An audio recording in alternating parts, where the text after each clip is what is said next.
Good morning, Binibini. Pwede ba? Kahit isang araw lang. Huwag mo muna akong guluhin. Di pwede yun, no? Di makukumpleto araw ko. So, kailan mabubuo yung araw ko? Pag naging tayo, Yuck! gagawin ko ang lahat, pati ang thesis mo. Huwag mo lang ipagkait ang hinahanap ko. Manahimik ka nga. Muntik mo na nga mabagsak yung research natin nung grade 11 tayo eh. Bakit? Sinabi ko lang naman na gagawin ko ah. Wala naman ako sinabing tama yung gagawin ko. Faye, pahabain mo pa yung pasensya mo. Devon, saan mo nilagay yung tumbler ni ma'am? Hoy, sagutin mo ako. Akala ko ako yung nanliligaw. Ba't ako yung sasagot? Yung tanong kasi. At isa pa, kailan ka ba nanligaw?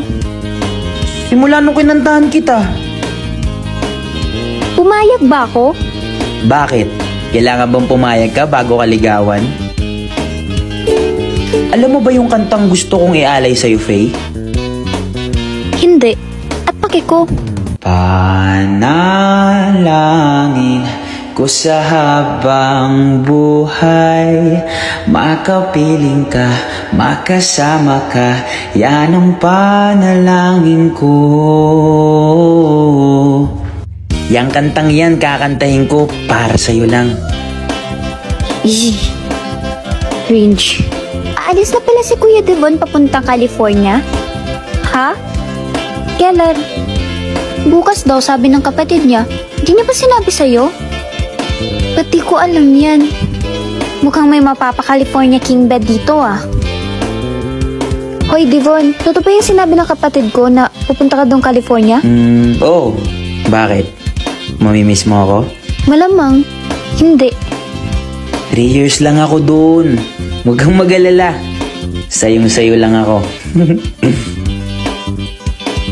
Si Devon ba yan?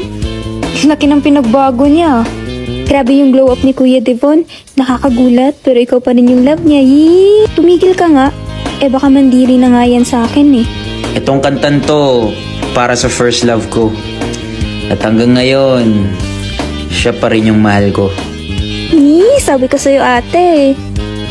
Bakit? Ako ba first love niya? Panalangin ko sa habang buhay, makapiling ka, makasama ka, yan ang panalangin ko.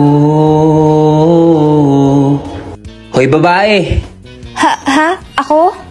Malamang, sino pa ba? Wala nang iba pang mas mahalaga sa tamis ng dulot ng pag-ibig nating dalawa. At sana naman ay makikinig ka kapag aking sasabihin, minamahal kita. Ayos ba performance ko? Para sa'yo lang yun. Di ka pa rin nagbabago? Di talaga. So, can I court you again? Ikaw bahala.